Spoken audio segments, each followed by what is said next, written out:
Donc effectivement, le travail des associations qui œuvrent depuis des années, même des décennies, a permis un éveil des consciences. On le voit très clairement lorsqu'il y a des sondages, la population vote majoritairement pour les mesures en faveur des animaux. Donc il y a un travail vraiment de fond qui a été réalisé. On a encore beaucoup à faire, mais les associations ont vraiment permis un éveil des consciences. En revanche, on voit une dissonance au niveau de ce qui se passe dans la réalité et l'attendu de la population en matière de conditions animales. Et ça vient du fait qu'il y a un blocage au niveau politique parce qu'on a des politiciens qui sont au pouvoir, un grand nombre de politiciens au pouvoir qui viennent de partis traditionnels, qui sont très proches des lobbies, notamment des lobbies de l'exploitation animale, et donc cela freine toute avancée ou les avancées majeures qui sont attendues par la population en matière de conditions animales. Donc il y a encore vraiment du travail à faire.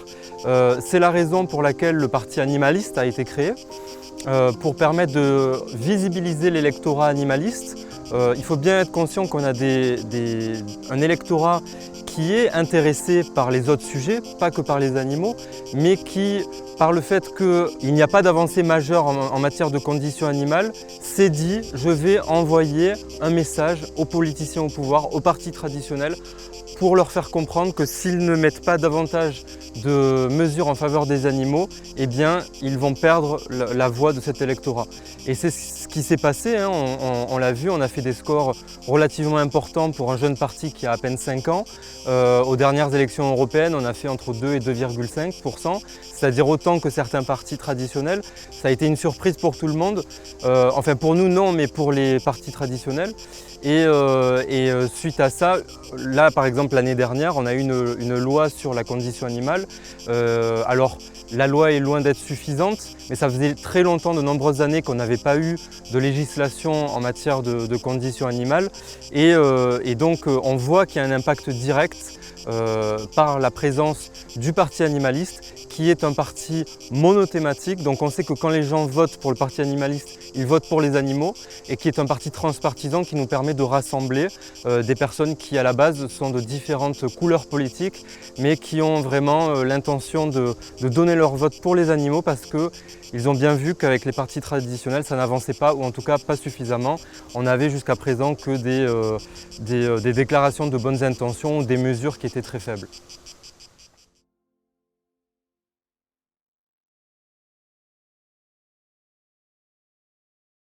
Donc les citoyens ont plusieurs méthodes pour se mobiliser pour les animaux. Déjà, ils peuvent s'investir dans des associations qui s'occupent directement des animaux. Donc apporter des soins dans des refuges pour les animaux domestiques par exemple, pour des animaux de ferme. On a également des hôpitaux, des centres de soins pour la faune sauvage. Également, ils peuvent s'investir dans des associations qui s'occupent de stériliser les chats errants, de les nourrir, de nettoyer leurs cabanes, qui ont un grand besoin, tout comme les autres associations, de bénévoles, parce qu'en général, ces associations, leur activité repose sur le surinvestissement de quelques bénévoles clés. Et c'est vrai que d'avoir un petit peu d'aide, même si c'est ponctuel, c'est toujours une bouffée d'oxygène pour ces associations-là, donc c'est très important. Également, on a des associations qui viennent en aide aux personnes sans domicile pour leur apporter des conseils ou des soins ou de la nourriture pour leurs animaux. Voilà, donc il y a plusieurs associations, différents types, qui s'occupent directement des animaux. Après, on a des associations qui sont plus militantes. Et c'est aussi important parce que ces associations, ce sont elles qui vont notamment aller à la rencontre de la population pour leur faire comprendre les souffrances que vivent les animaux par notre manière de vivre dans la société et de cohabiter avec les animaux. Et par cette prise de conscience, ça va amener des changements dans les comportements, dans notre consommation, dans notre manière de vivre, de consommer des produits mais aussi des services qui sont en lien avec les animaux, et ça va permettre une diminution également de la souffrance animale. Et également la mobilisation, les manifestations qui sont souvent organisées par ces associations militantes, ça va permettre aussi d'envoyer des messages aux politiciens au pouvoir pour leur dire maintenant ça suffit, on veut que vous preniez davantage en considération la question animale. Donc ça, c'est vraiment un investissement au niveau de ces associations, diverses associations, qui est très important. Après, on a la possibilité également Donc comme je l'ai indiqué, de changer à titre individuel son mode de consommation pour avoir un mode de consommation qui est plus éthique envers les animaux. Parce que là actuellement, de par notre consommation, et souvent les gens ne le savent pas, mais ils payent des produits ou des services qui vont faire souffrir des animaux. Et s'ils se renseignent auprès de ces associations-là, ils vont comprendre l'impact que ça a sur les animaux et ils peuvent à titre individuel décider de changer leur manière de vivre, leur manière de consommer et les alternatives qu'il y a. Après, il y a l'investissement politique, comme dans des partis comme le Parti animaliste, pour agir en politique et faire en sorte que les choses changent, que les lois changent. Alors, plusieurs types d'investissements possibles, soit l'investissement militant, bénévole, où on va aller militer, où on va aller tracter, on va aller coller des affiches. Voilà, donc ça c'est un type d'investissement politique. Mais après, si on se sent en capacité d'aller à l'échelle supérieure, eh bien on peut s'investir et devenir soi-même candidat, comme on a présenté au niveau du Parti animaliste des candidats aux différentes élections. Toutes les élections, on a présenté des candidats depuis 2017. Et donc c'est une possibilité qu'ont les personnes qui veulent s'investir en politique. Et enfin, la dernière méthode, mais qui est la plus simple, qui prend le moins de temps et qui coûte rien, c'est d'aller voter. Voilà, c'est très important d'aller voter. En général, on a une élection une fois tous les ans, donc c'est 2 dimanches. On a une plage horaire qui est assez large, hein, c'est 10 à 12 heures dans les grandes villes, pendant lesquelles on peut aller voter. Donc ça ne prend pas beaucoup de temps et c'est un acte qui est très important. Il y a des conséquences qui permettent après aux partis qui défendent les animaux de pouvoir agir concrètement.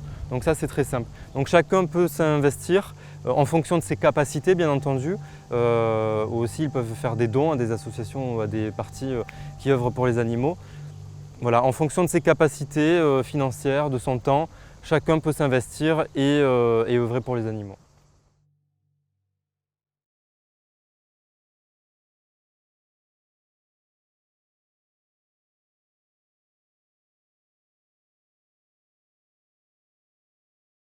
Alors, le préfet est nommé par le gouvernement, c'est le président qui décide hein, des nominations des préfets, notamment à travers la chaîne hiérarchique. Et donc le préfet ira de toute façon dans le sens de ce que veut le président de la République. Et on a bien vu que le président de la République est pro-chasse et très proche du lobby des chasseurs. Là, pour les élections présidentielles, il a fait une lettre ouverte au lobby de la chasse. Il a divisé par 2 le prix du permis de chasse, il a rétabli la chasse présidentielle. Il y a de nombreuses mesures qu'il a fait en faveur des chasseurs. J'ai d'ailleurs écrit un article sur la chasse, sur la grande hypocrisie qu'est la chasse, qui est publié sur le magazine Savoir Animal sur Internet. Donc, ceux que ça intéresse, je les invite à aller consulter l'article que j'ai rédigé et qui est publié sur Savoir Animal. Et donc voilà, les préfets de toute façon n'iront pas à l'encontre des intérêts des chasseurs, du lobby de la chasse, puisque le président est très proche de ce lobby-là. Après, effectivement, il y a des consultations citoyennes.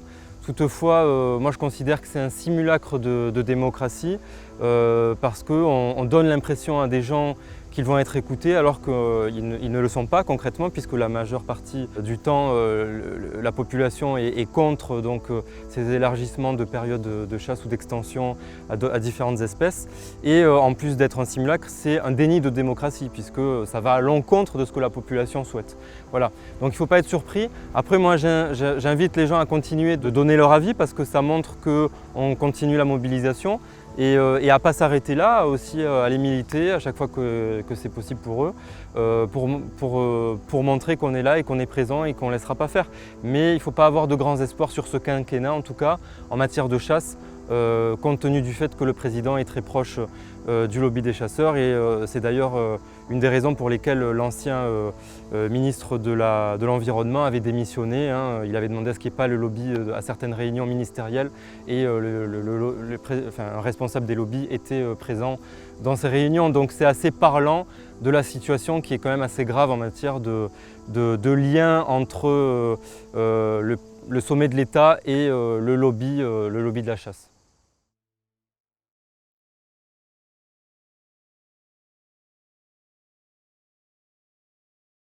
Les collectivités territoriales ne peuvent pas aller à l'encontre de la loi. Voilà.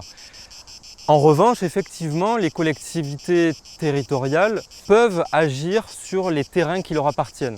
Et ça a été le cas par exemple avec la chasse. À Montpellier, une fois que nous sommes arrivés au pouvoir, nous avons résilié des conventions qui permettaient à des chasseurs, à des sociétés de chasse de venir chasser sur des terrains qui appartiennent à la commune. Et ça c'était dans notre pouvoir, donc nous l'avons fait. Alors concrètement, on n'avait pas énormément de terrain, on parle de moins de 100 hectares, mais c'était quand même un acte politique fort qui montrait que c'était possible. Et donc voilà, ça serait important que d'autres communes le fassent, mais surtout que les départements et les régions le fassent, parce que ce sont eux qui ont les terres les plus importantes. Là on parle de centaines, de milliers, voire de dizaines de milliers d'hectares, et là ça aurait concrètement des effets très importants sur les animaux sauvages pour sauver des animaux. Sur tout ce qui est privé, les collectivités territoriales ne peuvent pas interdire. On voit que certains partis commencent à aborder la chasse en disant il faut la restreindre, ne plus chasser le week-end, ne plus chasser les jours de vacances, parce qu'ils se rendent compte que déjà on a eu plus de 400 morts ces dernières années, donc si on ne le fait pas même pour les animaux, au moins faisons-le pour les humains.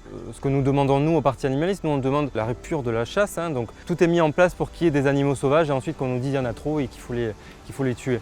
Ensuite pour ces différents thèmes, la corrida, moi j'ai bon espoir qu'à court-moyen terme, on arrive vraiment à une évolution. Parce qu'on le voit, c'est une activité qui subsiste principalement par les subventions. On a d'ailleurs déjà des communes qui ont arrêté des corridas parce que le modèle économique n'était plus viable et que les communes en avaient assez de subventionner ces pratiques-là. Et compte tenu du fait aussi qu'à l'échelle nationale, on sait bien que la population, il y a eu différents sondages qui ont montré que la population était contre la corrida. Donc très concrètement, je pense qu'on va arriver prochainement à la fin, d'autant que c'est ce qui se passe à l'étranger. On a des pays d'Amérique latine qui ont interdit la corrida. Très dernièrement, on a eu Mexico qui a interdit, c'est la plus grande arène du monde qui a interdit la corrida. En Colombie, le président a dit qu'il souhaitait arrêter les corridas. Donc voilà, on a bon espoir pour que ça s'arrête parce que la société est mûre et c'est vraiment plus justifiable actuellement de continuer de soutenir ces pratiques-là. Après, pour la chasse et l'élevage intensif, ça va être un peu plus compliqué, ça va être plus sur du moyen long terme, mais il faut continuer à se mobiliser. Concernant l'élevage intensif, alors moi je répondrai en deux temps, il y a l'élevage intensif puis il y a l'élevage. L'élevage intensif, on le voit, c'est pareil, le modèle économique n'est plus viable. On a d'ailleurs malheureusement des éleveurs qui se suicident parce qu'ils n'arrivent plus à vivre de leur activité et pourtant ils sont massivement subventionnés également. Donc malgré les subventions massives, ils sont dans des situations terribles et certains en arrivent à se suicider. Donc nous au Parti animaliste, on demande à aider ces éleveurs pour qu'ils se reconvertissent vers des secteurs qui sont éthiques et qui sont porteurs. Notamment la protéine végétale, on a des filières qui se créent à l'étranger et la France est en train de prendre un grand retard là-dedans et donc il faut aider les éleveurs à se reconvertir vers ces filières-là. Ce n'est pas justifiable également de par l'impact que ça a au niveau environnemental. On le sait, il y a un gaspillage d'eau, il y a une pollution des nappes phréatiques, notamment avec le lisier. On a de grandes quantités de gaz à effet de serre qui sont relâchés par l'activité d'élevage et notamment l'activité d'élevage intensif. Alors nous, au Parti animaliste, on demande la fin de l'élevage intensif, on demande une végétalisation massive de la consommation des humains. On laisse le choix aux habitants de continuer s'ils le souhaitent à manger de la viande. Maintenant, on les incite à végétaliser leur alimentation. Pourquoi? Parce que la consommation de produits animaux, en plus de ceux que j'ai déjà évoqués et des souffrances animales, a aussi un impact négatif sur la santé. L'Organisation mondiale de la santé l'a bien dit que la consommation de viande est cancérigène. Donc ce n'est pas seulement la consommation de viande qui vient de l'élevage intensif, c'est également la consommation de viande bio et labellisée et tout ce qu'on veut. On sait aussi que ça amène des maladies cardiovasculaires. On sait aussi que là actuellement on est dans une situation où on a de la famine. Ça fait déjà de nombreuses années que c'est le cas dans certaines parties du monde. Mais là en France, notamment avec l'inflation, on a des gens qui ne mangent plus à leur faim. Et quand on sait que En moyenne, pour produire 1 kg de protéines animales, il faut 7 kg de protéines végétales. On comprend qu'on a une perte de 6/7 de nourriture. 3/4 des terres agricoles sont utilisées pour l'élevage. Donc on a une perte terrible de nourriture qui pourrait être utilisée pour la consommation humaine directement. Et donc on pourrait avoir la fin de la famine. Donc d'un point de vue éthique, d'un point de vue social, c'est même plus entendable de continuer cette consommation-là. C'est pour ça que nous, au Parti animaliste, on incite vraiment les gens à végétaliser leur alimentation. Et pour ceux qui sont prêts, tant mieux s'ils souhaitent arrêter. On est un certain nombre parmi nous à l'avoir fait, de consommer des produits d'origine animale. Eh bien, c'est une très bonne chose. Voilà. Donc, d'un point de vue environnemental, d'un point de vue de la santé, d'un point de vue social et d'un point de vue économique, il faut végétaliser son alimentation. Et malheureusement, ça va prendre du temps, c'est pareil. Je ne le vois pas dans un court terme, mais en tout cas, c'est en marche. Et justement, c'est pour ça qu'il faut voter pour des partis qui sont innovants et qui sont conscients de l'enjeu climatique, de santé environnementale pour sauver la planète et qui font la promotion de mesures comme celle-ci, de végétaliser l'alimentation. Alors ça passe par des mesures qui doivent être exemplaires au niveau des collectivités, mais également voilà, soutenir les éleveurs pour qu'ils se reconvertissent.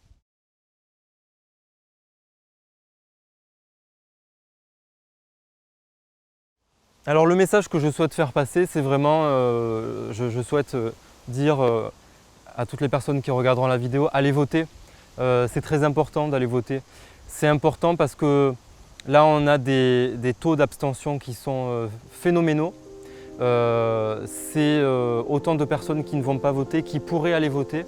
Et je suis sûr que parmi toutes ces personnes-là, il y en a beaucoup qui aiment les animaux, qui ont eu des animaux, qui ont été en rapport avec des animaux. Soit ils n'en ont pas eu personnellement, mais ça a été des membres de leur famille, ils les ont aimés, ils les ont caressés. Et donc, ils ont une certaine empathie pour ces animaux-là. Et donc, si vous voulez faire ne serait-ce qu'une bonne action, qui ne prend pas beaucoup de temps, qui ne coûte rien, c'est d'aller voter et de permettre à des personnes qui se mobilisent pour améliorer la situation pour les animaux, de pouvoir agir. Donc deux manières différentes, soit en influençant les autres partis, en montrant que plus on aura des pourcentages élevés, plus nos idées seront reprises par les partis traditionnels. C'est ce qui s'est passé, je l'ai déjà indiqué avec la dernière législation. Mais également, vous donnez la possibilité à ces partis, donc là en l'occurrence si je parle pour le Parti animaliste, à notre parti, d'avoir des élus et de pouvoir agir. Alors je peux vous donner quelques exemples de tout ce qu'on a fait depuis ces 2 ans de mandat à Montpellier.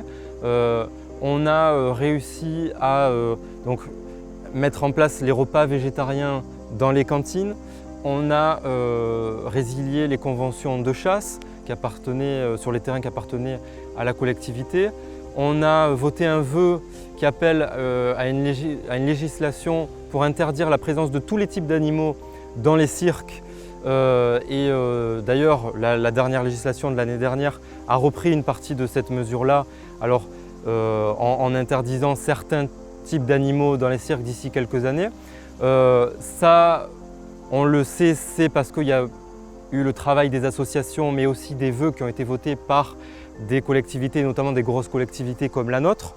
On a également voté le cofinancement d'un chenil social et solidaire pour que les personnes qui sont sans logement puissent mettre leurs animaux dans ce chenil-là lorsqu'ils doivent s'absenter pour des obligations administratives ou des obligations de santé et ensuite le récupérer. Là dernièrement, j'ai entendu la triste histoire d'une personne qui n'avait pas de logement, qui a dû laisser ses 2 animaux dans sa voiture puisqu'elle vivait dans sa voiture pour s'absenter pour des raisons administratives. Lorsqu'elle est revenue avec les chaleurs, malheureusement, il y a un des 2 animaux qui était mort. Donc ça a son importance. On a également subventionné des associations de protection animale. On a ouvert le budget de la ville pour que les associations qui trappent et qui stérilisent les chats sauvages puissent bénéficier du budget de la ville pour stériliser ces animaux. J'ai signé un arrêté pour que les animaux qui sont trouvés sur la commune et qui n'ont pas de propriétaire puissent être soignés par les vétérinaires de la ville, et c'est la ville qui paye à hauteur de 180 €, et si c'est au-delà, c'est étudié au cas par cas. On a voté un budget de 5 millions d'euros pour créer notre propre hôpital pour les animaux sauvages sur la commune. On a formé une partie de la police municipale à une formation sur la protection animale et on a invité d'autres communes pour qu'elles puissent aussi en bénéficier. Et c'était une formation qui n'existait pas au niveau des polices municipales et qui va maintenant pouvoir avoir lieu, je l'espère, dans d'autres communes, qui va pouvoir vivre, hein, c'était l'objectif aussi. On a créé une journée qui s'appelle Cœur Animal qu'on renouvelle tous les ans et qui permet de donner un stand à différentes associations qui œuvrent sur la commune pour qu'elles puissent créer du réseau, se faire connaître, trouver des bénévoles, trouver des donateurs, mettre en valeur leur activité. Voilà, enfin, on a eu d'autres mesures, je ne me souviens pas forcément de tout, mais pour dire, en 2 ans, on a quand même réussi tout ça et mes autres collègues élus ont réussi à faire des avancées avec l'appui des majorités dans lesquelles ils sont dans leur commune. Et pour ça, il faut des impulsions d'animalistes. On ne fait pas de protection animale sans animalistes, c'est ça qu'il faut retenir. Et donc, c'est vraiment important de voter pour des élus qui sont vraiment investis dans la protection animale, qu'il était déjà, hein, c'est le cas au Parti animaliste, hein, on était déjà, avant la création du parti, on était dans des associations de protection animale et pas que, hein, des associations aussi qui œuvrent pour les humains, puisque voilà, il n'y a pas une dichotomie entre les animaux et les humains, hein, on aime les deux. Et voilà, donc c'est pour ça chaque pourcentage comptera lors des élections, donc c'est important de voter. Faites-le parce que ça a un impact bien plus important que vous ne le pensez.